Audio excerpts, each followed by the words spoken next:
شیاطین دو قسم کے ہیں، اور شیطان کہتے ہیں کہ کلو متمرد، ہر سرکش کو کہتے ہیں. اور شیطان شطن سے ہے. شیطان کا معنی یہ ہے کہ بعید کے ہیں، کہ بعد عن رحمت اللہ، وہ اللہ کی رحمتوں سے خود دور ہے. وہ خود اللہ کی رحمتوں سے دور ہے، اس لیے وہ چاہتا ہے کہ میں انسان کو بھی اللہ کی رحمت اور اللہ کی خوشنودی سے محروم کر دوں.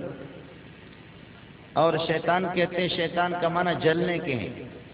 وہ خدا کے غضب میں اور جہنم میں وہ تو جل ہی رہا ہے، لیکن وہ یہ چاہتا ہے کہ میں سب کو اسی طریقے پر جہنم کا ایندھن بنا دوں. پھر شیطان دو قسم کے ہیں، ایک شیاطین الانس ہے اور دوسرے شیاطین الجن ہے. شیاطین الجن وہ اتنا خطرناک نہیں ہے جتنا شیاطین الانس خطرناک ہے. شیطان کی پہلی کوشش یہ ہوتی ہے کہ وہ انسان کے ایمان کو اور عقائد کو اور نظریات کو خراب کر دے. پہلی کوشش شیطان کی یہ ہے کہ وہ انسان کو یہودی بنا دے، نصرانی بنا دے، کسی نہ کسی طریقے سے اس کو رافضی بنا دے اور قادیانی بنا دے. یہ اس کی پہلی کوشش ہوتی ہے. اگر یہ نہ کر سکے تو پھر اس کے بعد کہتے کہ چلو نظریہ آپ کا خراب نہیں ہوا، عقیدہ آپ کا خراب نہ ہوا میرے ذریعے سے، تو اب دوسرا میرا وار یہ ہوگا کہ آپ کو نماز پڑھنے کے لیے میں نہیں چھوڑوں گا. چلو عقیدہ اگر آپ کا ٹھیک ہو گیا تو اب آپ کو نماز روزہ رکھنے کے لیے میں کسی طرح چھوڑوں گا نہیں. اور اگر یہ ہے کہ اس میں بھی انسان شیطان کو ہرا دیتا ہے تو پھر تیسرا وار اس کا یہ ہوتا ہے کہ چلو آپ نے نظریہ بھی آپ کا ٹھیک رہا، ایمان بھی آپ کا میرے ذریعے سے خراب نہیں ہوا، اعمال بھی آپ کی میری وجہ سے خراب نہیں ہو گئے، تو اب تیسرا وار میرا یہ ہوگا کہ آپ کی نماز کے اندر ریا پیدا کر دوں گا. اور ریا کی صورت یہ ہوگی کہ مولوی منظور صاحب نماز پڑھ رہا ہے اور دائیں طرف اس کا شیخ الحدیث مولانا سلیم اللہ خان دامت برکاتہ العالیہ کھڑے ہیں اور بائیں طرف اس کے مولانا محمد یوسف افشانی صاحب کھڑے ہیں. تو اب مولوی منظور ایسی نماز پڑھ لیتا ہے جیسے جبریل علیہ السلام نماز پڑھ رہا ہے. اور اگر استاد سلیم اللہ نہ ہو اور حضرت مولانا یوسف افشانی صاحب نہ ہو تو پھر مولوی منظور صاحب کی نماز دیکھو، ہلڑے بڑا شارٹ کٹ جل. یہ شیطان کا تیسرا وار ہے کہ آپ کو بے ایمان یہودی نصرانی بنا دوں گا. اگر نہ بنا سکا تو نماز سے آپ کو روکوں گا. نہ کر سکا، آپ نے نماز پڑھا تو پھر یہ کہ آپ کی نماز کے اندر ریا اور شرک، ریا پیدا کر دوں گا. من صلی یرائی فقط اشرک ومن صام یرائی فقط اشرک. چلو آپ بے ایمان نہیں ہو گئے، آپ کا ایمان خراب نہیں ہو گیا اور نماز پڑھنا آپ نے شروع کر دیا، تو تیسرا وار یہ ہے کہ آپ کی نماز کے اندر ریا پیدا کروں گا. اور ریا کی پہچان یہ ہوگی کہ آدمی گھر کے اندر جو نماز پڑھے تو شارٹ کٹ ایسے، اور مسجد کے اندر ایسی نماز پڑھ لے کہ جبریل علیہ السلام نماز پڑھ رہا ہے. یہ اس آدمی کی بے ایمان منافق ہونے کی دلیل ہے. علامہ سمرقندی رحمۃ اللہ علیہ نے لکھا ہے کہ گھر والی نماز میں اور مسجد والی نماز میں دونوں میں فرق ہو. میرے بھائی، گھر میں بھی وہی خدا موجود ہے، آسمان والا عرش والا دیکھ رہا ہے. مسجد میں بھی وہی خدا، اس کی خوشنودی کے لیے آدمی نماز پڑھ رہا ہے. تو بات کیا ہے؟ اگر خدا کی خوشنودی کے لیے آپ پڑھ رہے ہیں تو دونوں نمازیں ایک قسم کی ہونی چاہیے. معلوم یہ ہوتا ہے کہ وہ مسجد والی نماز مقتدیوں کو خوش کرنے کے لیے ہے اور مسجد والی نماز شیخ الحدیث مولانا سلیم اللہ کو خوش کرنے کے لیے، مسجد والی نماز مولانا یوسف افشانی کو خوش کرنے کے لیے. اس لیے وہ خشوع خضوع پر مشتمل ہے. اور گھر والی نماز یہ ہے کہ وہ شارٹ کٹ ہے. تو یہ معلوم ہوتا ہے کہ خلق خدا کے لیے، مخلوق کی رضا کو حاصل کرنے کے لیے آپ یہ نماز پڑھ رہے ہیں، اللہ کے لیے نہیں پڑھ رہے. تیسرا وار شیطان کا یہ ہے کہ آدمی کے ہر عمل کے اندر وہ ریا داخل کرے اور شرک داخل کرے. اور اگر یہ کہ آدمی ریا کا ارتکاب نہ کرے تو تیسرے درجے پر بھی شیطان کو ہرا دے. تو اب شیطان کہتا ہے کہ پاک پروردگار تیری ذات کی قسم، لآتینہم من بین ایدیہم ومن خلفہم وعن ایمانہم وعن شمائلہم ولا تجد اکثرہم شاکرین. دائیں طرف سے حملہ کروں گا، بائیں طرف سے حملہ کروں گا، اوپر سے حملہ کروں گا، نیچے سے حملہ کر دوں گا. میں اس کو چھوڑوں گا نہیں کسی صورت میں. اگر یہ یہودی نہیں بنا، عقیدہ اس کا خراب نہیں ہوا تو نماز سے روکوں گا. نماز سے روک نہ سکا، نماز پڑھ لیا تو نماز کے اندر ریا داخل کروں گا. ریا اگر داخل نہ ہو سکا تو چوتھا وار میرا یہ ہے اور چوتھا حملہ یہ ہے کہ میں اس کے عقیدے کے اندر اور اس کی نماز میں عجب. اور عجب کیا ہے؟ عجب ہے کہ خود نمائی، کہ چلو دوسروں کو دکھا تو نہیں رہا لیکن اپنے دل میں کہتا ہے لڑے پنل خان تو بہت بڑا آدمی ہے. کہتے دیکھ دیکھ تیرے جیسے کتنے لوگ ہیں، تیرے جیسے کتنے لوگ ہیں وہ نماز نہیں پڑھتے، راندے درگاہ ہے، راستے سے ہٹے ہوئے ہیں، لیکن آپ پہنچے ہوئے سرکار ہے، آپ پہنچے ہوئے سرکار ہے. جو آدمی یہ سمجھے کہ میں تو پہلے کچھ بھی نہیں تھا اب تو میں پہنچا ہوا ہوں، تو جب آدمی اپنے آپ کو خود سمجھے اور اپنے بارے میں یہ گمان رکھے کہ اب تو میں پہنچا ہوا ہوں اور بالکل بزرگی تقویٰ اور طہارت کے آخری گریڈ پہ پہنچا ہوا، تو وہ جہنم کے آخری درجے میں تو پہنچے گا لیکن وہ خدا کا مقرب نہیں بنے گا. آپ میری بات سمجھ رہے نہیں سمجھ رہے؟ شیطان کے یہ سارے وار ہوتے ہیں اس طریقے پر. ان 4 طریقوں سے بھی شیطان وار کرتا ہے. ایمان پر پھر حملے کرنے کے طریقے کیا ہے؟ ایمان پر حملے کرنے کے طریقے اس کے یہ ہیں کہ پہلا طریقہ یہ کہ خود بخود یوسوس فی صدور الناس، آپ کے سینے کے اندر داخل ہو جائے گا، سینے میں داخل ہو کر کے ایمان کو خراب کر دے گا. اور اگر سینے کے اندر نہ آ سکے آدمی ذکر و اذکار کر رہا ہے یا کسی طریقے پر تو پھر اس کے لیے کوئی ترتیب اور کر لے گا. پھر وہ شیطان، یہ شیطان الجن، یہ کسی شیطان الانس کے اندر گھس جائے گا. شیطان الانس کے اندر گھس کر کے پھونک مارے گا اس کو، اور پھونک مارنے کے بعد کہے گا کہ پنل وہ جو انسان ہے جو آپ کا بھائی ہے، جو آپ کا ہم جنس ہے، وہ مجھ سے تو احتیاط کر رہا ہے اور وہ آدمی یہ ہے کہ بیدار دماغ ہے، میں اس کو گمراہ نہ کر سکا، لیکن الجنس یمیل الی الجنس، جنس کی طرف مائل ہوتا ہے. لہذا اب یہ ہے کہ میں آپ کے اندر داخل ہو رہا ہوں اور آپ چونکہ اس کے جنس کے ہیں لہذا آپ اس کے قریب جاؤ اور آپ اس کو ترغیب دے دو، آپ اس کو تعلیم دے دو اور آپ اس کو یہ کہ شوق دلا دو، تشویق، لہذا وہ آپ کے قریب آ جائے گا. پھر یہ شیطان الجنس کیا کرتا ہے؟ شیطان الانس کے اندر، شیطان الجن شیطان الانس میں گھس جاتا ہے. دوسرے شیطان الانس کے اندر گھس کر کے پھر اس کو کہتا ہے کہ تم اس بندے کے قریب جاؤ جو بڑا بزرگ بنا ہوا ہے، جو بڑا موحد بنا ہوا ہے اور جو بڑا تقویٰ اور طہارت والا بنا ہوا ہے. اب اس کو یہ کہ تم گمراہ کر دو. اب گمراہ کرنے کے طریقے کیا؟ ڈالر، پیسے دے دو. اگر ڈالر سے گمراہ نہ ہو جائے تو پھر یہ کہ زنا میں مبتلا کرو، شراب نوشی میں مبتلا کرو، اور اگر یہ نہ کرے تو پھر یہ کہ اچھی سی لڑکی اس کو دے دے. آپ میری بات سمجھ رہے نہیں سمجھ رہے؟ میں آپ کو ایسے کئی مثالیں بتا سکتا ہوں کہ جہاں پر آدمی حافظ قرآن ہے، آپ کے مدرسے کا فاضل ہے، عالم ہے، لیکن یہ کہ قادیانیوں نے جب اس کو لڑکی دے دیا، لڑکی دینے کے بعد پھر یہ کہ اللہ آپ کا بھلا کرے، جب اس نے ایسے خوبصورت قسم کی اور بالکل ایسی چمکیلی اور چمڑی، سفید چمڑی کو اس نے دیکھ لیا، لہذا قادیانی تو اس نے قبول کر لیا، اسلامی انہوں نے چھوڑ دیا. اب یہ مسئلہ ہے کہ مذہب کا کہ یہ شیطان الجن، یہ شیطان الانس کے اندر گھسا، اور شیطان الانس جیسے کہ رافضیہ کے اندر گھسا ہے اور قادیانی ان کے اندر گھسے ہوئے کہ قادیانی اپنی لڑکی بھی دے دیں گے، پیسے بھی دے دیں گے. یہی حال ہے رافضیہ کا. مسلمانوں، آپ کی اطلاع کے لیے میں عرض کروں، اس وقت آپ کی اطلاع کے لیے میں عرض کر رہا ہوں کہ مسئلہ یہ ہے کہ آج سے تقریباً 6 سال پہلے کی بات، عرب امارات میں دبئی ہے، مسقط ہے، قطر ہے، اور یہ ہے کہ بحرین، اس کو مسقط کو تو چھوڑ دو، دبئی اور قطر، ان علاقوں کی بات آپ کو بتا رہا ہوں کہ عرب امارات کے اندر 70% سنی مسلمان تھے، صرف 30% مشکل سے وہ شیعہ تھے. لیکن اس وقت آپ کی اطلاع کے لیے عرض کر رہا ہوں، اور اگر آپ مجھے قسم بھی دیں گے میں اس کے لیے تیار ہوں کہ 60% تک شیعہ پہنچے ہوئے، 40% مشکل کے اندر سنی ہے. آپ لوگ اردو سمجھتے نہیں سمجھتے؟ آپ کو اردو سمجھ میں آ رہی نہیں آ رہی؟ اب مسئلہ کیا ہے؟ مسئلہ یہ کہ کچھ پیسے دے دو.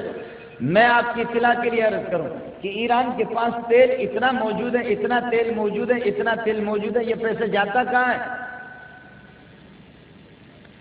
یہ پیسہ کہاں جاتا ہے کہ ایران، خود ایران کے لوگ بھیک مانگنے پر مجبور ہے. یہ پیسے جاتا کہاں ہے؟ آپ کی اطلاع کے لیے میں عرض کروں کہ جامعۃ الامام الخمینی جامعۃ الامام الخمینی میں بھی گیا ہوں، جامعۃ العلی المرتضیٰ کے اندر بھی میں گیا ہوں، اور اسی طریقے پر یہ ہے کہ فاطمہ معصومہ کی قبر پر بھی گیا ہوں، امام رضا کے اس پر بھی میں گیا ہوں، امام خمینی کے اس پر بھی میں گیا ہوں. آپ لوگ میری زیارت کرو تاکہ صحابی بن جاؤ. ان مردودوں پہ میں گیا ہوں چونکہ انہوں نے مجھے بلایا. یہاں سے آپ کا بوسہ لیں گے، ادھر سے بوسہ بھی لیں گے، کندھوں پر بوسہ لیں گے، اور کہتے ہیں کہ واللہ لا نقول بان الصحابۃ من المرتدین، ہم یہ نہیں کہتے کہ صحابہ مرتد ہیں، ان الصحابۃ کلهم عدول، صحابہ سارے کے سارے عادل ہیں، لیکن یہ کہ جب آپ نے 3-4 دن ان کو جب ڈنڈا ٹھوکا تو 3-4 دن ڈنڈا ٹھوکنے کے بعد اب 4 دن کے بعد کہتے من قال لك بان الصحابۃ كلهم عدول، کون آپ سے کہتا کہ صحابہ سارے کے سارے عادل ہیں؟ نحن نقول ان الصحابۃ كلهم قد ارتدوا، صحابہ سارے کے سارے مرتد ہو گئے تھے سوائے 6-7 کے۔ میں نے کہا الو کا پٹا، جب یہ مسئلہ ہے تو 3 دن کی جو بحث ہو گئی، آپ نے جو بلایا تھا 3 دن کے اندر تو آپ اتنے ڈر گئے اور آپ نے بات ظاہر نہیں کی۔ ہم نے آپ سے کہا تھا کہ اس قانون کو آپ تسلیم کرتے نہیں کرتے؟ ہمارے ہاں تو یہ قاعدہ مسلمہ ہے، سنیوں کیا مسلمانوں کیا یہ مسلمہ قاعدہ کہ ان صحابۃ کلهم عدول۔ ہمارے محدثین جب حدیث پڑھاتے ہیں وہ کہتے کوئی بھی راوی آوے تو اس راوی کے بارے میں تحقیق کرو کہ حل هو عادل ثقۃ ام لا، وہ عادل اور ثقہ ہے یا نہیں ہے، وہ صدوق ہے یا غیر صدوق ہے، وہ آدمی مجہول الحال ہے، مجہول الذات ہے، مجہول الوصف ہے، یہ تحقیق کرو۔ لیکن کہتے ہیں کہ جب اگر راوی یہ کہتا ہے کہ سمعت رجلا من اصحاب النبی صلی اللہ علیہ وسلم، میں نے نبی کے کسی صحابی سے سنا ہے، کسی صحابی سے میں نے نبی کے کسی صحابی سے سنا ہے، جب یہ کہہ دے کسی صحابی سے میں نے سنا ہے، جب یہ کہہ دے تو فرماتے صحابی کا نام معلوم ہو یا نہ ہو لیکن آنکھیں بند کر کے اس کو لے لو۔ راویوں کے بارے میں تقریباً یعنی ہزاروں کی تعداد میں روات پر بحث کی گئی ہے، لیکن کسی صحابی کے بارے میں کہ وہ صحابی عادل ہے یہ غیر عادل ہے، وہ صحابہ ثقہ ہے معتبر ہے یا یہ کہ غیر ثقہ ہے، کوئی بھی محدث اس طرح بحث نہیں کرتا۔ آپ کی اطلاع کے لیے عرض کروں، تاریخ تو اپنی جگہ پر ہے، یہ سپاہی صحابہ والے یہ تو ایسے نعرے لگاتے ہیں۔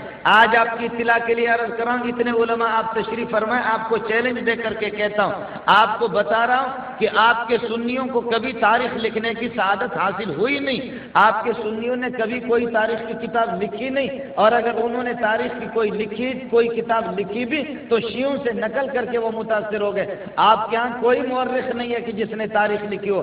اگر آپ کا سب سے بڑا مؤرخ حافظ ابن کثیر رحمۃ اللہ علیہ، حافظ ابن کثیر ابن جریر طبری کو ادھر ادھر آگے پیچھے کر کے اس نے البدایہ والنہایہ کے اندر نقل کر دیا۔ اس لیے آپ کی اطلاع کے لیے عرض کر رہا ہوں، آپ علماء کرام ہیں، آپ کی ذمہ داری آپ کو بتا رہا ہوں۔ اگر آپ واقدی کو لے لیں گے، سب سے بڑے مورخ واقدی ہے، محمد ابن اسحاق ہے، واقدی ہے، محمد ابن اسحاق ہے اور قتیبہ ہے، یہ تینوں کے تینوں ایسے غالی اور بدبودار قسم کے شیعہ ہیں کہ الامان الحفیظ۔ آپ سمجھ رہے نہیں سمجھ رہے؟ تیسری بات میری سن لو، مؤرخ تو تاریخ تو اپنی جگہ پر ہے، چاہے وہ البدایہ ہو یا وہ ابن جریر طبری کی تاریخ ہو، کسی کی بھی تاریخ ہو، تاریخ تو اپنی جگہ پر ہے، اس بات کو نوٹ کر لو۔ اگر بخاری کی صحیح حدیث بھی آ جائے اور اس صحیح حدیث کے اندر یہ لکھا ہوا ہو کہ فلاں صحابی عادل نہیں تھا، فلاں صحابی ظالم تھا، فلاں صحابی چور تھا، فلاں صحابی سے خیانت ہو گئی، بخاری کی اگر حدیث بھی آ جائے تو بقول شیخ الاسلام مولانا حسین احمد مدنی رحمۃ اللہ علیہ کے حضرت فرماتے ہیں کہ صحابت کی عدالت اور صحابہ کا ثقہ ہونا اور صحابہ کا معتبر ہونا اور سچا ہونا یہ تواتر سے ثابت ہے، قرآن کے قطعی ثبوت قطعی دلالت سے ثابت ہے۔ اگر تاریخ تو اپنی جگہ پر ہے، بخاری اور مسلم کی صحیح حدیث بھی آ جائے کہ فلاں صحابی سے غلطی ہو گئی، ہم اس حدیث کو نہیں لیں گے، ہم قرآن کو لیں گے۔ ارے بابا آپ میری بات سمجھ رہے ہیں؟ میں تو مولانا اورنگزیب کی طرح تو چھلانگ نہیں مار سکتا، آپ میری بات سمجھ رہے نہیں سمجھ رہے؟ اگر بخاری اور ترمذی کی صحیح روایت بھی آ جائے، حدیث حدیث حدیث، تاریخ کی بات نہیں کر رہا ہوں۔ اس لیے علماء کرام جب آپ یہاں سے جائیں گے، اللہ کے لیے میں نام نہیں لیتا، بہت سے مولویوں کی یہ کہ کچھ ان کی تحقیقات پر بھی زد پڑے گی،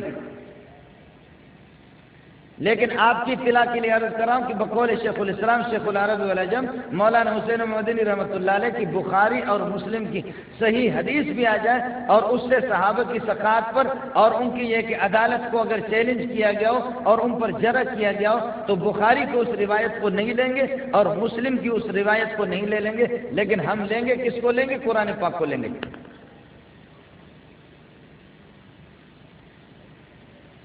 آخر آپ صحابہ پر آپ جرح کر. پھر آپ کی اطلاع کے لیے عرض کروں، بات سمجھ لو، ادھر بخاری ہے، ادھر ترمذی ہے، ادھر نسائی ہے، ابن ماجہ ہے، ادھر ابن ماجہ ہے، ادھر ابو داؤد ہے، اور ادھر طحاوی ہے. آپ کی صحاح ستہ کی 6 کتابیں رکھی ہوئی ہے، اور اللہ آپ کا بھلا کرے یہ ہے کہ، اور ادھر ایک بلی ہے اور ادھر ایک چوہا ہے. ایک چوہا ہے بخاری کے اندر، اور وہ چوہا اس طرح سر نکالتا ہے. بلی ادھر سے اس کو دیکھ رہی ہوتی ہے، بلی نہیں بلکہ بلہ ہے، بلہ اس کو دیکھ رہا ہوتا ہے، اور وہ چوہا ادھر سے بخاری سے سر اس نے نکالا ہوا ادھر.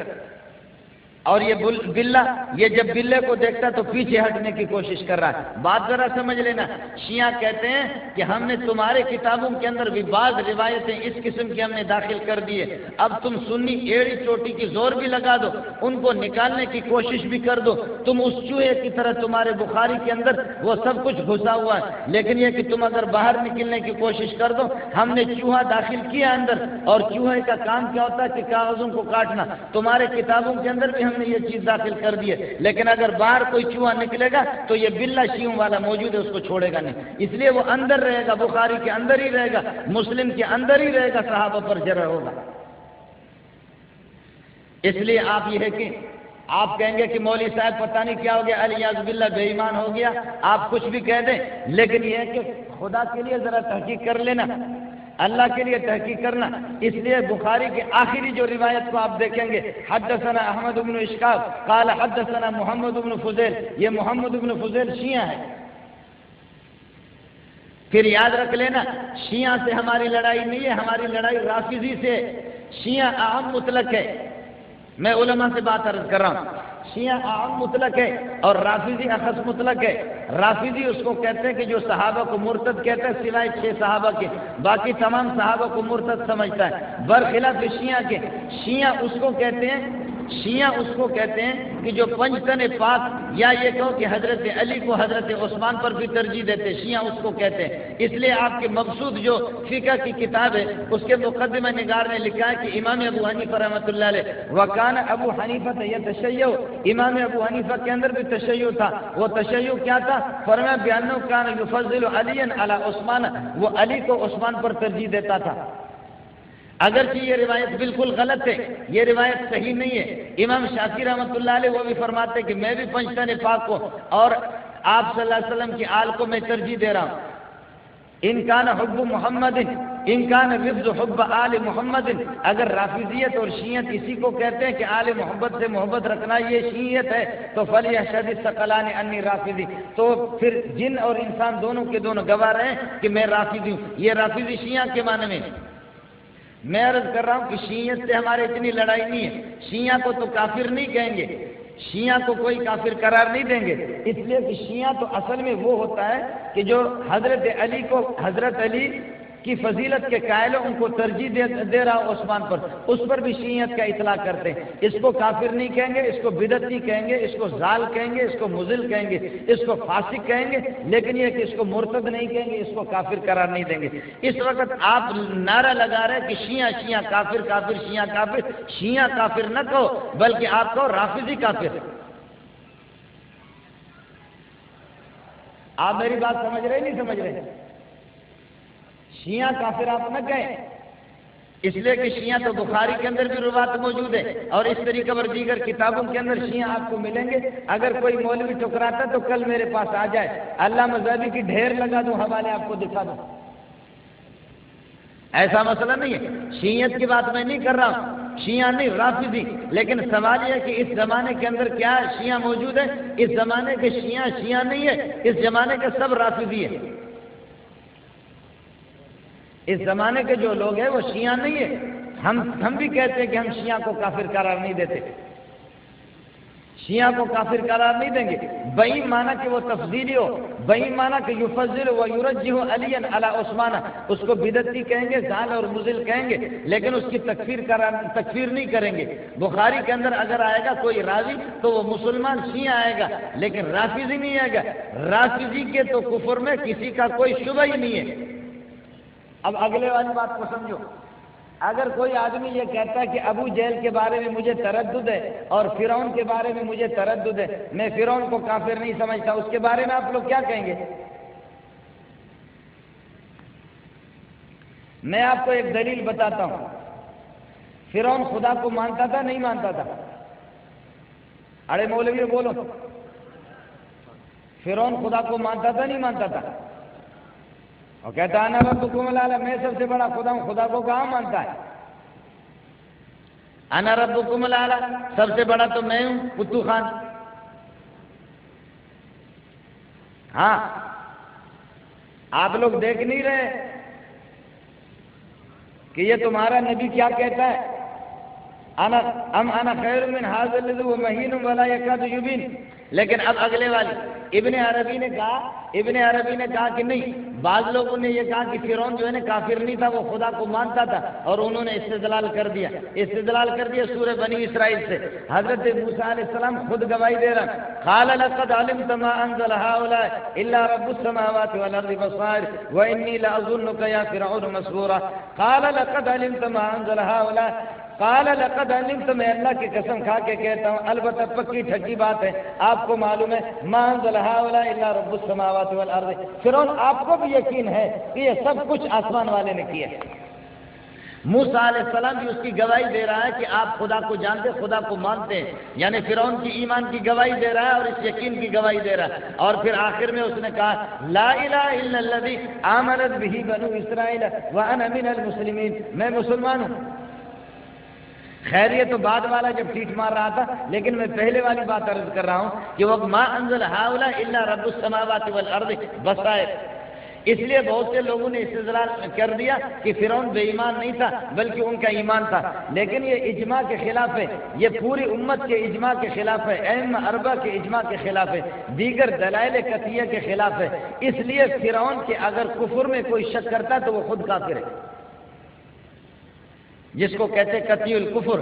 قطعی الکفر کے اگر کفر میں کوئی شک کرتا تو وہ کفر ہے۔ میں آپ کی اطلاع کے لیے عرض کر رہا ہوں، علامہ شامی رحمۃ اللہ علیہ کا مستقل رسالہ ہے، اس میں انہوں نے لکھا ہے کہ تنبیہ الولاۃ کی رسالے کا نام ہے تنبیہ الولاۃ والحکام علی شاتم خیر الانام، تنبیہ الولاۃ والحکام علی شاتم خیر الانام۔ اس میں آپ نے لکھا ہے کہ جو آدمی ہمارا رافضیہ کے ساتھ لڑتے ہوئے اگر مارا جائے تو وہ شہید ہے، اور اگر کوئی کسی رافضی کو مارتا ہے تو وہ غازی ہے۔ اور ساتھ ساتھ علامہ ظاہر ہے کہ علامہ شامی سے بڑا محقق تو ہمارے تو کوئی بھی نہیں ہے، جو بھی مفتی جس بھی دارالاسلام میں جاؤ۔ لیکن مسئلہ کیا ہے؟ مسئلہ یہ کہ اب بات ہے ڈر کی، پہلے شیعوں سے لڑائی ہوتی تھی، ڈنڈوں کی لڑائی ہوتی تھی اور مکوں کی لڑائی ہوتی تھی، اب آ گیا کلاشنکوف، اب آ گیا بم آ گئے، تو اس لیے مولوی کہتے ہیں ہمارے اکابرین کا تو اختلاف رہا ہے لیکن کبھی لڑائی نہیں ہوئی ان سے۔ آپ سمجھے نہیں؟ ارے بابا آپ سمجھے نہیں، کہتے ہیں کہ شیعوں کے ساتھ اختلاف تو رہا ہے لیکن کبھی لڑائی۔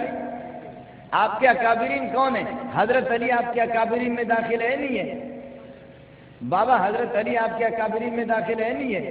صحابہ آپ کے اکابرین میں داخل ہے نہیں ہے؟ تابعین آپ کے اکابرین میں داخل ہے یا نہیں؟ آپ ایک مثال نہیں سینکڑوں مثالیں آپ کو گنوا دوں گا۔ حضرت علی رضی اللہ تعالیٰ عنہ خوارج کو جو جلایا، حالانکہ کسی انسان کو جلانے کی اجازت بھی نہیں ہے، لیکن خوارج کو آگ لگا دی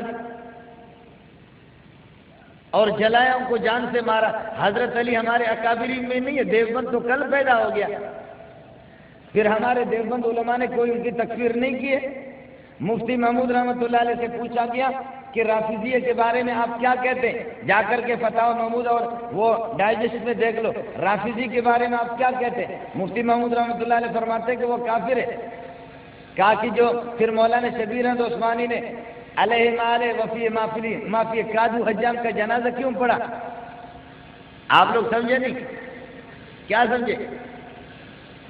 کہتے ہیں کہ اگر یہ ہے کہ رافضی وہ کافر ہے تو پھر قادو حجام کا جنازہ مولانا شبیر احمد عثمانی نے کیوں پڑھا؟ تو مفتی محمود رحمۃ اللہ نے بڑا پیارا جواب دیا، فرمایا کہ مولانا شبیر احمد عثمانی اپنے عمل کا جواب خود خدا کو دے گا، مجھے جواب دینے کی ضرورت نہیں ہے، لیکن میں باوجود اس کے سیاسی لیڈر ہوں پھر بھی بتا رہا ہوں کہ رافضی کافر ہے۔ آپ سمجھے نہیں؟ آدمی سیاست میں چلا جائے جس طرح بھی کرے، لیکن یہ تو مہربانی کرے مذہب کو تو نہ بدلے، فتویٰ کو نہ بدلے۔ مفتی محمود وہ مرد کلندر ہے اور وہ مرد آہن ہے، وہ پہاڑ ہے کہ سیاست میں زندگی گزر گئی، لیکن کہنے لگے کہ نہیں، مسئلہ اسی طریقے پر رہے گا کہ رافضی کافر ہے۔ کہا کہ پھر شبیر احمد عثمانی نے کہا کہ شبیر احمد عثمانی اپنے فعل اور اپنے عمل کا جواب خود خدا کو دے گا۔ میں پہلے بھی کہہ رہا تھا، ہمارے اکابرین بھی کہتے رہے، اور اب بھی کہہ رہا ہوں کہ رافضی مرتد ہے، کافر ہے۔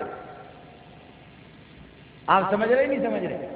ہاں، فرمایا کہ شیطان سے خیال کرو، شیطان آپ پر ایسی جگہوں سے حملہ کرے گا، اس کے حملے کے مختلف طریقے ہیں۔ کیا طریقہ ہے؟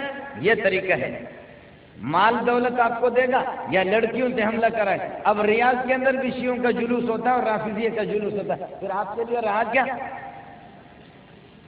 مجھے ایرانی حکومت 2 سال پہلے لے گئی اور بحث و مباحثہ کے لیے، میں حیران تھا کہ آخر ایران کی مجھ سے کیا دوستی ہو گئی۔ بعد میں معلوم ہو گیا کہ شیخ الاسلام نے میرا نام دیا تھا، ایرانی سنیوں نے میرا نام دیا تھا، تو ہر ملک سے وہ ایک ایک بندہ لے جاتے، تو مجھے بھی لے گئے۔ میں یہاں سے گیا دبئی میں، یہ کالی پگڑی میری بندھی ہوئی تھی، تو میں نے سوٹ کیس اپنے دبئی میں رکھا، جہاز اسٹاپ کر رہا تھا، وہاا دوسرے جہاز میں جانا تھا، 6 گھنٹے وہاں مجھے رکنا تھا۔ تو وہ ایک آدمی مجھے کہہ رہا، میں نے کہا کہ یار ذا حاضر حقیقت عندک، یہ ہے کہ سوٹ کیس کو اپنے پاس رکھو، میں نماز پڑھ کر کے آ رہا ہوں۔ پھر میں نماز پڑھ کر کے جیسے واپس آ گیا، مجھے کہتا ہے کہ مولانا انت من اہل التشیع، آپ شیعہ ہیں؟ میں نے کہا نہیں، میں شیعہ تو نہیں ہوں۔ کہنے لگے کہ فہذه الامامہ، یہ کالی پگڑی کہاں سے آ گئی؟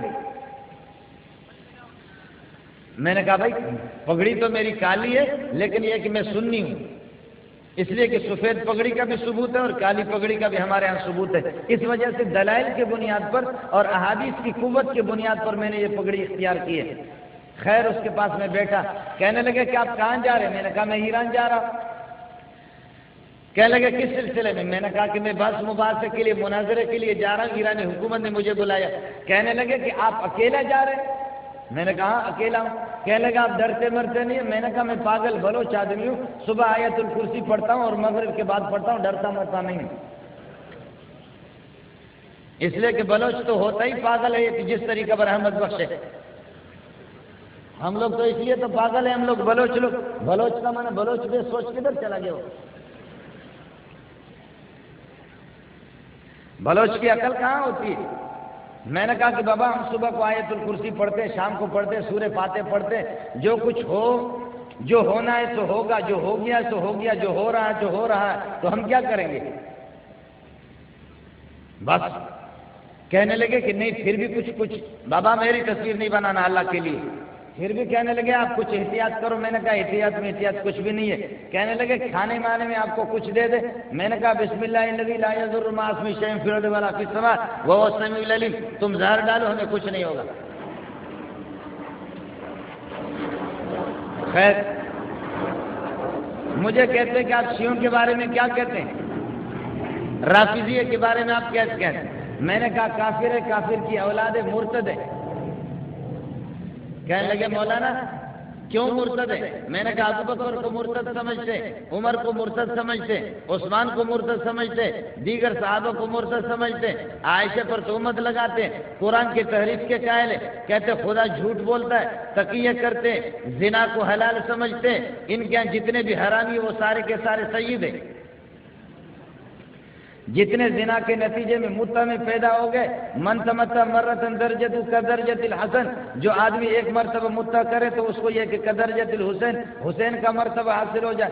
ومن تمتع مرتين درجۃ کدرجۃ الحسن، 2 مرتبہ زنا کرے، بمبو کرے تو وہ حسن کا مرتبہ پہنچے۔ ومن تمتع 3 مرات، 3 مرتبہ متع کرے تو درجۃ کدرجۃ علی بن ابی طالب، حضرت علی کے مقام پر پہنچے۔ ومن تمتع 4 مرات، 4 مرتبہ جو بمبو کرے تو پھر وہ محمد کے درجے پر پہنچے، تو اپنی ماں کو کرائے تاکہ پھر یہ کہ خدا کے درجے کو پہنچے۔ یہودی زنا کرتے ہیں لیکن زنا کو جائز نہیں سمجھتے۔ کسی بھی مذہب کے اندر زنا کی اجازت نہیں ہے۔ آپ کہیں گے کہ یہود اس کی اجازت دے رہے، عیسائی اس کی اجازت دے رہے، وہ ان کا مذہب اس کی اجازت نہیں دیتا۔ یاد رکھ لینا آپ لوگ علماء کرام بیٹھے ہوئے، قتل ہے سود ہے، زنا ہے۔ قتل، سود، زنا، یہ تین چیزیں ان کی جو حرمت ہے حرمت عقلی ہے، اور حرمت عقلی جو چیزیں عقلاً حرام ہوتی ہے وہ کسی خاص شریعت کے ساتھ ان کی حرمت خاص نہیں ہوتی، وہ ہر شریعت کے اندر وہ اسی طرح حرام ہوتی ہے۔ آدم علیہ السلام کے زمانے سے لے کر کے اس طریقے پر زنا ہو، شراب زنا ہو، اور اسی طریقے پر ربا ہو، اور اسی طریقے پر اللہ آپ کا بھلا کرے کیا ہے یعنی قتل، یہ ساری چیزیں عقلاً حرام ہیں۔ یہودیوں کا مذہب زنا کی اجازت نہیں دے رہا، عیسائیوں کا مذہب اس کی اجازت نہیں دے رہا، قادیانیوں کا مذہب بھی اس کی اجازت نہیں دے رہا۔ یہ ایک ہی خاص مذہب ہے کہ جس کے اندر ہکڑو دک ہنبو تب وہ حسین جو مرتبہ، بدک ہنبو تو وہ حسن جو درجو، ٹرے ہنبو تو پھر یہ ہے کہ اور تو گدے والے اپنے اندر گھسیڑ دو مرتبہ تمہارا اور ہو جائے گا۔ آپ سمجھ نہیں رہے، جس مذہب کا یہ حال ہو، جس مذہب کا یہ حال، مولوی ہمارے لوگ کہتے ہیں کہ مولوی صاحب ان کو کیسے کافر کہتے، تو کافر کوئی ڈنڈا ہوگا کسی کو گھسے گا کیا؟ کفر تو آدمی کا عقیدہ نظری ہے، جو زنا کو یہ ہے کہ حلال سمجھے تو کفر اور کیا ہو، اور پھر اس کے درجے میں جب آدمی جب زنا کرے گا، زنا کرنے کے بعد جب غسل کرے گا، غسل کرنے سے جب وہ قطرات وہ پانی کے اس کے جسم سے گریں گے، ایک ایک قطرے پر 70,000 فرشتے اس کے لیے دعا کریں گے، ایک ایک قطرے پر 70,000 فرشتے اس کے لیے دعا کریں گے۔ اور وہ کہتے ہیں کہ ہم لوگ تقیہ نہیں کرتے، ہم لوگ جھوٹ نہیں بولتے، بلکہ خدا بھی جھوٹ بولتا ہے، اور خدا کے اس جھوٹ کا نام انہوں نے رکھا بدا بدا بدا بدا یبدو بدون، کہتے ہیں کہ اللہ بھی جھوٹ بولتا ہے،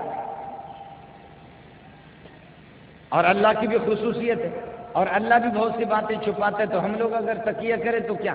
آپ کی اطلاع کے لیے عرض کروں، مذہب ایک ایسی چیز ہے، مذہب تو نہ کہو، عقیدہ، مذہب کی بات میں نہیں کر رہا۔ امام شافعی کے ساتھ ہمارا اختلاف مذہب کا ہے، امام مالک کے ساتھ ہمارا اختلاف مذہب کا ہے، اور امام احمد بن حنبل کے ساتھ ہمارا اختلاف مذہب کا ہے۔ یہ اختلاف مذہب ہے، اختلاف الادیان نہیں ہے، یہ اختلاف الفرق نہیں ہے، یہ اختلاف الدین نہیں ہے۔ شیعہ کے ساتھ، قادیانی کے ساتھ، رافضی کے ساتھ، قادیانی کے ساتھ، یہودی کے ساتھ، عیسائی کے ساتھ ہمارا اختلاف مذہب نہیں ہے، اختلاف دین ہے۔ اللہ کے لیے ان باتوں کو سمجھا کرو۔ اب تو مولوی نے شروع کر دیا، وہ اخباروں میں آ رہا ہے مکالمہ بین المذاہب، مکالمہ بین المذاہب، اور وہ کہتے ہیں تقریب بین المذاہب، کہ ہم مذاہب کو قریب کر رہے ہیں، اور کہتے کوشش کریں کہ شیعہ، تمہیں شرم آنی چاہیے، شیعہ مذہب نہیں ہے، شیعہ دین ہے، شیعہ مذہب نہیں ہے۔ امام شافعی کے ساتھ ہمارا اختلاف مذہب کا ہے، امام مالک کے ساتھ ہمارا اختلاف مذہب کا ہے، احمد بن حنبل کے ساتھ ہمارا اختلاف مذہب کا ہے۔ لیکن یہ مولوی اس قسم کا کہ گورنمنٹ کے وہ چاہتا کسی نہ کسی طریقے سے ہمیں پیسے مل جائے۔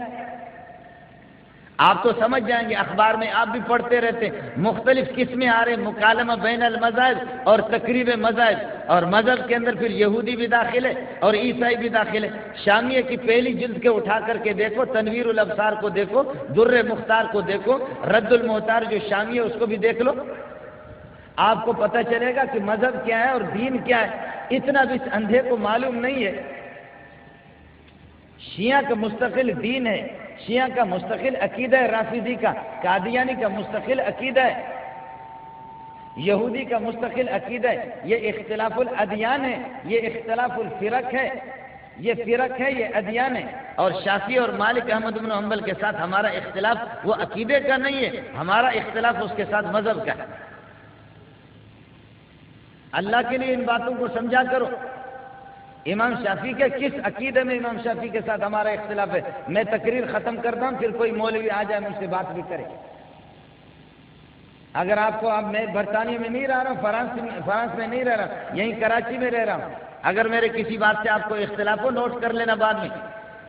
اللہ کے لیے اب آپ یہ کر رہے ہیں کہ حکومت کو دکھا رہے ہیں، کس کو آپ خوش کر رہے ہیں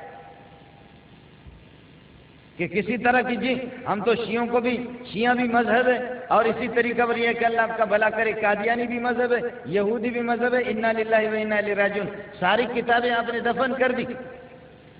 علامہ ابن تیمیہ رحمۃ اللہ علیہ نے کتابیں لکھی اور انہوں نے کہا کہ رافضی واجب القتل مرتد ہے۔ امام شافعی رحمۃ اللہ علیہ، امام مالک، احمد بن حنبل تینوں کہتے ہیں کہ قتل کر دو، امام ابو حنیفہ رحمۃ اللہ علیہ کہتے ہیں کہ اس طرح قتل نہ کرو، حکومت کے ذریعے سے قتل کرا دو۔ باقی اس میں تو کسی کا اختلاف نہیں ہے۔ کہ صحابہ کو گالی دے دے، تحریف قرآن کے بھی قائل ہو، اور یہ کہہ دے کہ جی قرآن کے اندر تحریف ہو چکی ہے۔ آپ کی اطلاع کے لیے عرض کرا، آپ تو مشہور کر دیا کہ شیعوں کے اندر حافظ بھی ہے۔ میں گیا تھا، جب ہم لوگوں کی بات مباحث وہاں پر 3-4 دن ہو گئی، تو انہوں نے کہا کہ آپ لوگ ثقلین کو نہیں مانتے۔ ثقلین، ثقل اکبر یہ کہتے قرآن کو، اور ثقل اصغر کہتے علی، فاطمہ، حسن، حسین اور محمد رسول اللہ صلی اللہ علیہ وسلم۔ پنجتن پاک کو کہتے، پنجتن پاک یہ ثقل اصغر ہے۔ کہتے ہیں کہ آپ لوگ پھر حسن حسین کا جلوس کیوں نہیں مناتے؟ آپ ان کے لیے پریشان نہیں ہیں، آپ ان کے دشمن ہیں تو آپ پریشان نہیں۔ محرم میں آپ یہ جلسے کرتے ہیں اور آپ لوگ سینہ کو بھی نہیں کرتے، اور اس طریقہ پر یہ ہے کہ آپ لوگ ماتم نہیں کرتے۔ معلوم یہ ہوتا ہے کہ آپ لوگ حسین کے دشمن ہیں۔ میں نے کہا بے غیرت، ہم حسین کے قاتل ہیں کہ تم نے ہمیں بلایا ہے؟ آپ نے مجھے حسین کا قاتل سمجھ کر کے بلایا؟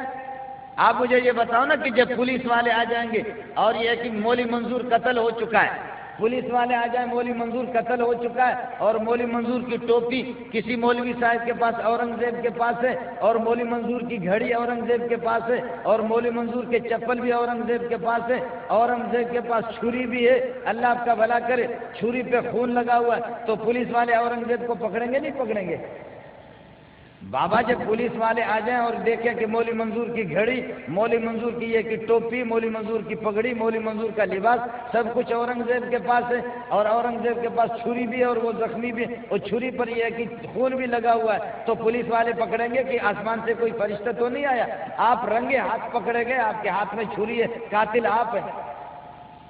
اب بتاؤ، ہم حکومت کو بھی کہتے ہیں کہ تم آ جاؤ، محرم کے دنوں میں آ جاؤ، ہم آپ کو بتاتے ہیں کہ گھوڑا حسین کا کس کے پاس ہے، چھری کس کے پاس ہے، ذوالجنا کس کے پاس ہے، حسین کا سامان کس کے پاس ہے؟ بہنچودو، قاتل تو تم ہو۔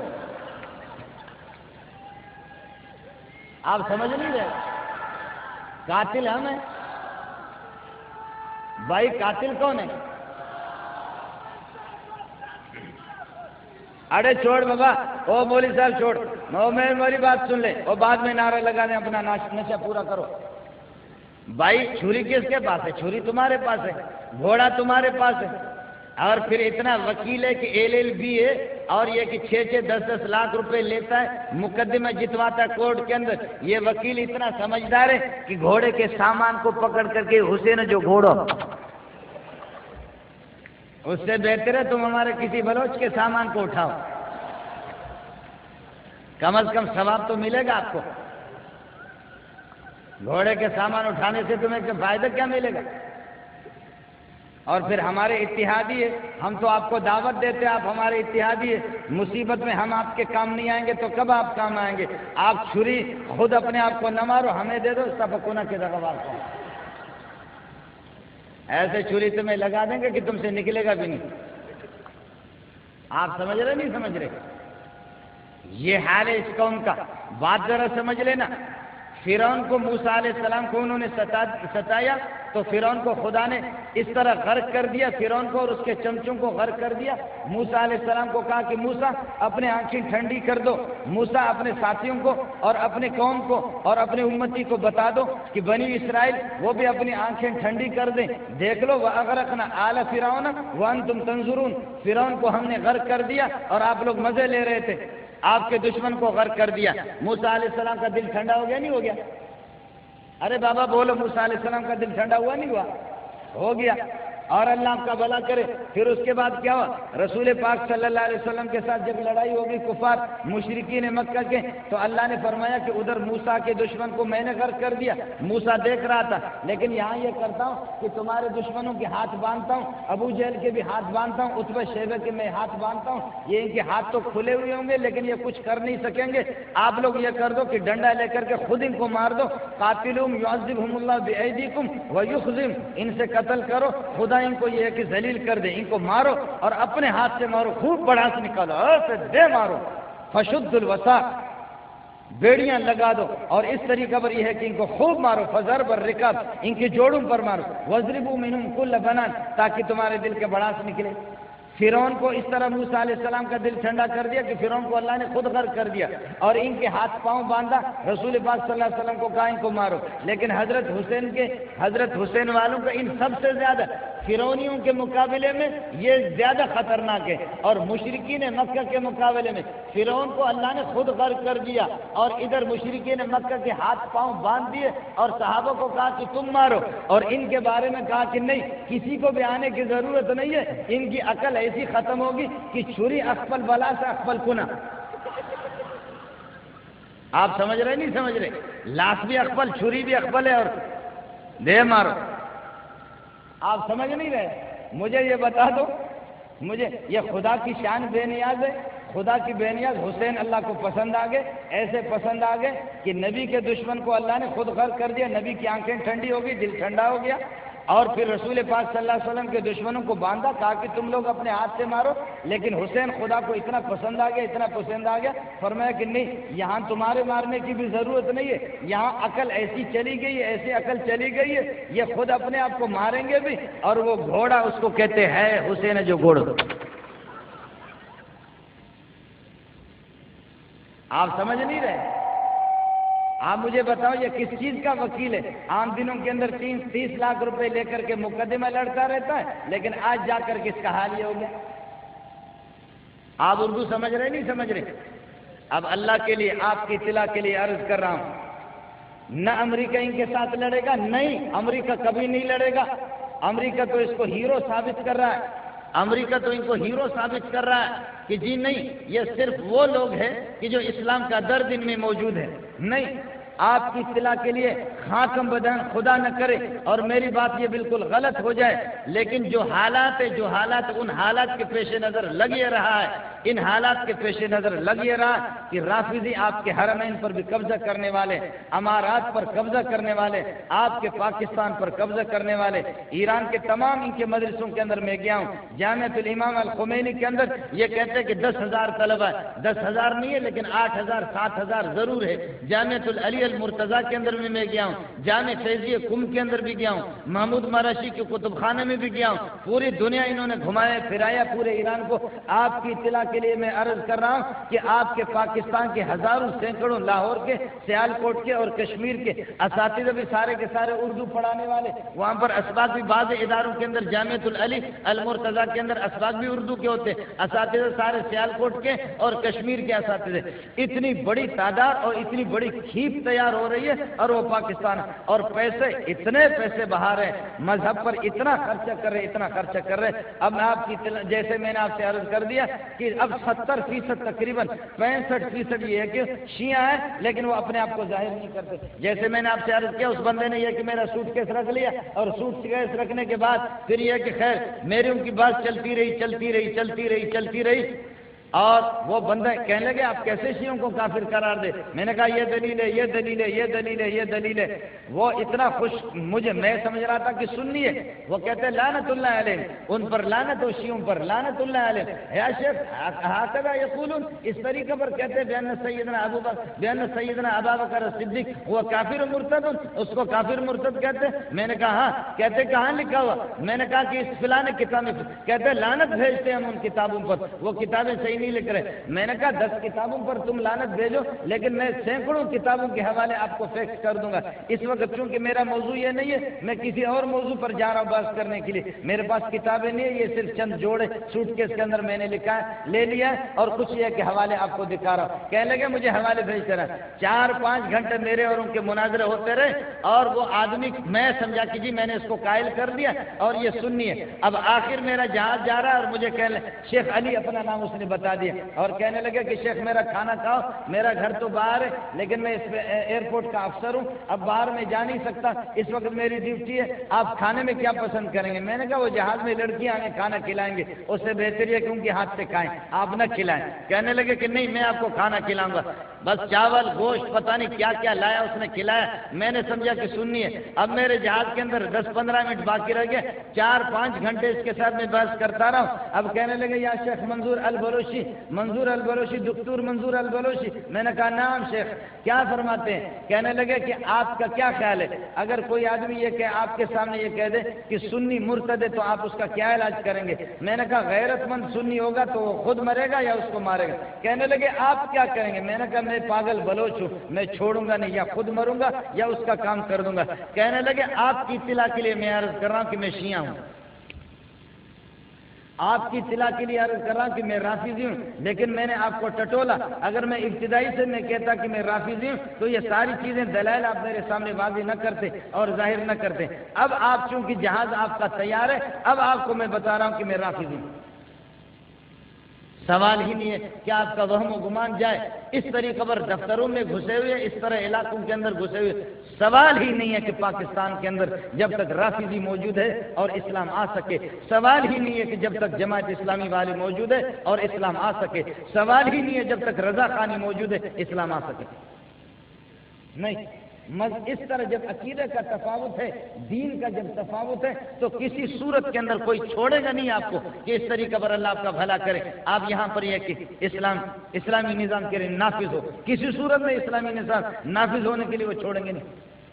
اس طرح یہ خطرناک، اس طرح خطرناک لڑکیاں دے دے، پیسے دے دے اور ایسے اپنے تبلیغات کریں۔ آج تک نور اللہ شوستری کو دیکھو، زندگی اس کی گزر گئی لیکن اس نے قاضی بنا، سنیوں کا قاضی بنا، حکومتوں کا قاضی بنا، لیکن اپنے آپ کو ظاہر نہیں کیا کہ میں سنی ہوں یا شیعہ ہوں۔ تفتازانی نے آج تک اپنے آپ کو ظاہر نہیں کیا۔ بہت سے لوگوں نے لکھا کہ سنی ہے، بہت سے لوگوں نے لکھا کہ شیعہ ہے، بہت سے لوگوں نے لکھا شافعی ہے، بہت سے نے لکھا کہ حنفی ہے، لیکن تفتازانی نے آخر تک اپنے آپ کو ظاہر نہیں کیا۔ نصیر اللہ توسی، اس کے پاس دونوں سامان تھے، وہ لڑکا بھی تھا، وہ لڑکی بھی تھی، وہ شوہر بھی تھا، وہ بیوی بھی تھی، دونوں راشن اس کے پاس مکمل موجود تھے۔ نصیر اللہ شوستری باقاعدہ وہ دونوں راستے اس کے جاری تھے، اس نے بیوی شادی کی تھی، دونوں وہ کھدڑا بھی نہیں تھے، مکمل دونوں راشن اس کے پاس تھے۔ یہ ان کے اکابرین میں نصیر الدین توسی، یہ نصیر الدین توسی ان کے۔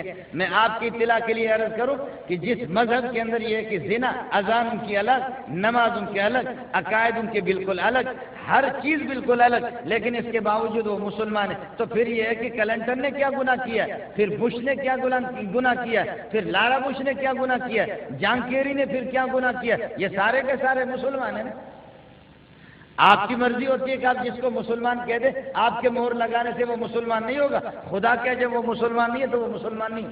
اس لیے علماء کرام، آپ ان فتنوں کے لیے تیار ہو نوجوانوں، اپنے ایمان کی آپ حفاظت کر لو، اور پھر ان فتنوں کو، ان کے یہاں یہ ایسا خطرناک فرقہ ہے، ایسا خطرناک فرقہ ہے، یہودی کو آدمی پہچانتا ہے، نصرانی کو پہچانتا ہے، مجوسی کو پہچانتا ہے، ہندو کو پہچانتا ہے، لیکن ان کو پہچاننا کوئی آسان نہیں ہے۔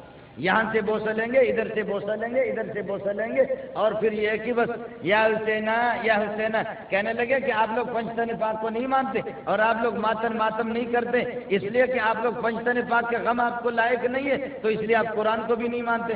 میں نے عرض کیا کہ چلو ہم دیکھتے ہیں کہ ثقل اکبر کس کے پاس ہے۔ آپ کی اطلاع کے لیے عرض کر رہا ہوں، مولانا عبدالرحمن چابہاری، ایران کے تمام علماء گواہ ہیں، شیعہ ناصر مکارم شیرازی موجود تھے، شیخ حسین ہرساوی موجود تھے، آقا سلیمانی موجود تھے، علی تصغیری موجود تھے، شیخ جلال موجود تھے، یہ سارے کے سارے بڑے بڑے ان کی چوٹی کے مناظر موجود تھے۔ میں نے کہا فیصلہ کرنا آسان ہے کہ حسن، حسین، علی، فاطمہ، محمد رسول اللہ آپ کے پاس ہے یا ہمارے پاس ہے۔ اس کا آسان فیصلہ ہوگا، دیکھتے ہیں کہ قرآن کس کے پاس ہے، آپ کے پاس ہے یا ہمارے پاس ہے۔ اب تمہارے جتنے بھی مولوی بیٹھے، ایک آدمی تم قرآن سناؤ، میں مجھ سے پوچھو، جہان سے بھی پوچھو، خدا کی قسم کھا کے کہتا ہوں، ان دنوں میں حالانکہ میں نے دور نہیں کیا تھا، لیکن پھر بھی الحمدللہ قرآن مجھے بھولتا نہیں ہے، مجھے یاد تھا، لیکن ٹھیک ہے بعض جگہوں میں کچھ منزل کچی ہوگی، لیکن میں نے کہا شیعوں کو تو مرتد کو، اس رافضی کو تو چیلنج کر دو۔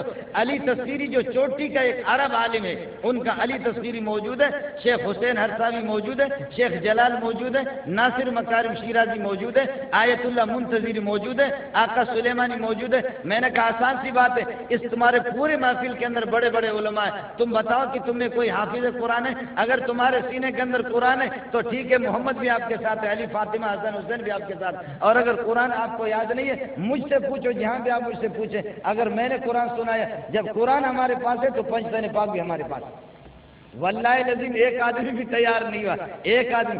یاد رکھو یہودی کو قرآن یاد ہو سکتا ہے, عیسائی کو قرآن یاد ہو سکتا ہے. علامہ شاطبی نے بھی لکھا ہے, علامہ ابن حزم نے بھی لکھا ہے, یہودی کو قرآن یاد ہو سکتا ہے. الموافقات کی پہلی جلد اٹھا کر کے دیکھو, قرطبی کی پہلی جلد اٹھا کر کے دیکھو. یہودی حافظ قرآن بن سکتا ہے, عیسائی حافظ قرآن بن سکتا ہے, لیکن رافضی کبھی حافظ قرآن نہیں بنے گا, اس لیے کہ ان کے مذہب میں بمبو ہے. آپ سمجھ رہے نہیں سمجھ رہے؟ یہ کبھی قرآن کا کوئی حافظ آپ کو نہیں ملے گا. اگر ملے گا کوئی حافظ ان میں تو وہ کوئی سنی ہوگا ٹٹو, اس کو پکڑ کر کے بھائی یہ چوتھی جگہ ہے اور چوتھا جلسہ ہے, مجھے ایک اور جگہ پر ایک دو اور جگہوں میں جانا ہے, بس میں آپ حضرات سے معافی چاہوں گا. اللہ کے لیے اپنے ایمان کی حفاظت کر دو, اپنے مذہب کی حفاظت کر دو, فتنوں سے ہوشیار رہو, اور اپنے یہ ہے کہ دشمنوں کو پہچان لو, دشمن کو پہچان لو. اور دشمن شیاطین الجن وہ اتنا خطرناک نہیں ہے جتنا شیاطین الانس ہے کہ خطرناک ہے. آپ علماء ہیں, آپ نبی کے وارث ہیں, آپ صحابہ کے وارث ہیں. مجھے حضرت عمر بن عبدالعزیز کا وہ جملہ یاد آ گیا, فرمائے مومن کی شان یہ کہ وہ قطع پرندہ جس طرح ہوتا ہے ایسا بیدار دماغ ادھر ادھر دیکھتا ہے کہ کوئی مجھ پر حملہ نہ کرے. عالم کو چاہیے کہ عالم بیدار دماغ ہو, عالم فتنوں کو سمجھے, اور عالم یہ ہے کہ دین کے دشمنوں کو, دین کے باغیوں کو سمجھے. اللہ آپ کا حامی ہو, اللہ آپ کا ناصر ہو. اللہ تعالیٰ مجھے, میرے اور آپ کی ایمان کی حفاظت فرمائے. اللہ تعالیٰ فتنوں سے ہماری حفاظت فرمائے, اور ان فتنوں کی یہ ہے کہ نفرت کو ہمارے دلوں میں پیدا کر دے. خدا ان دین کے دشمنوں کو ہدایت عطا فرما دے, اور اس قسم کے بے حیا مذہب سے ان کو توبہ کرنے کی توفیق عطا فرما دے. بصورت دیگر خدایا ان سے ہمارے ملک کو پاک کر دے, صفحہ ہستی سے ان کو مٹا دے. وآخر دعوانا الحمدللہ رب العالمین.